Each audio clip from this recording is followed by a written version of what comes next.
और देखिए, इस बीच चीन के मुखपत्र ग्लोबल टाइम्स ने धमकी भी दी है। धमकी क्या है? बौखलाए चीन ने अमेरिका को धमकी दी है कि ताइवान पर दखल का मतलब चीन से टकराव है। चीन बिना हिचक अमेरिका का मुकाबला करेगा। ये सीधे तौर पर एक बार फिर से चीन की ओर से अमेरिका को धमकी है, चेतावनी है।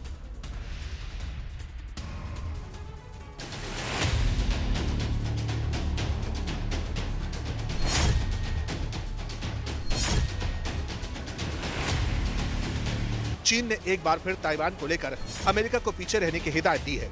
अल्फाज सख्त हैं और नीयत युद्ध की तरफ इशारा करती है, लेकिन बात इससे भी आगे की है, क्योंकि इस बार चीन की तरफ से उस घटना का जिक्र किया गया जिसने दूसरे विश्व युद्ध का रुख बदल दिया था। आगे कुछ भी बताने से पहले ग्लोबल टाइम्स की इस हेडलाइन पर गौर कर लीजिए। इसमें लिखा है, गुआम पर्ल हार्बर नहीं है और चीन भी जापान नहीं है।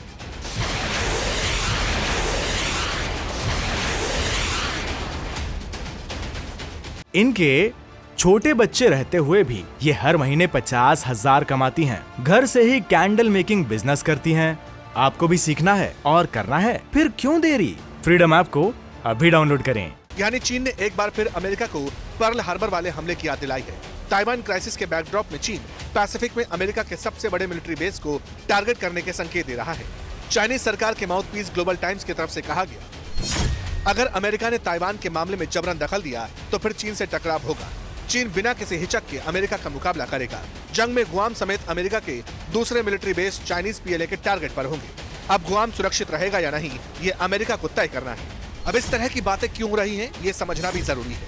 असल में यूएस स्पीकर नैन्सी पेलोसी के ताइवान दौरे के बाद से चीन और अमेरिका के बीच रिश्ते लगातार खराब दौर से गुजर रहे हैं। चीन ने अमेरिका के साथ कई कम्युनिकेशन लिंक्स खत्म कर दिए हैं, लेकिन बात यहीं खत्म नहीं होती, क्योंकि रॉयटर्स ने ताइवान की सेंट्रल न्यूज एजेंसी के हवाले से एक और खबर छापी है। रॉयटर्स के मुताबिक अमेरिकी सांसदों का एक और डेलीगेशन ताइवान का दौरा कर रहा है।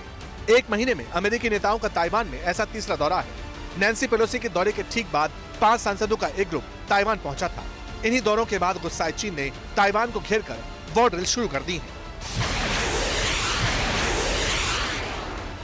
शायद यही वजह है कि इस बार भी चीन अमेरिका को धमका रहा है, सिग्नल्स दे रहा है। असल में दूसरे विश्व युद्ध के दौरान 1941 को जापान ने अचानक हवाई आइलैंड में मौजूद अमेरिकी बेस पर्ल हार्बर पर हमला किया था।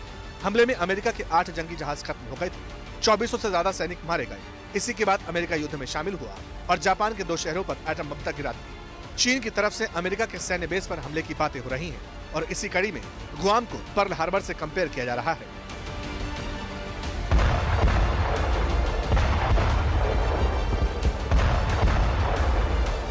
ग्लोबल टाइम्स का दावा है कि अमेरिका गुआम के जरिए चीन के सीने पर हमला करना चाहता है, लेकिन साथ ही अपने बेस को चाइनीज काउंटर अटैक से बचाने की कोशिश भी कर रहा है। यानी बात ताइवान क्राइसिस से गुजरकर अब यूएस के मिलिट्री बेस तक पहुंच चुकी है।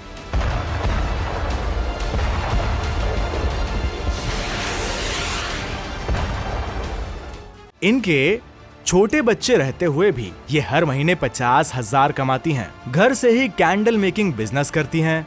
आपको भी सीखना है और करना है, फिर क्यों देरी? फ्रीडम ऐप को अभी डाउनलोड करें।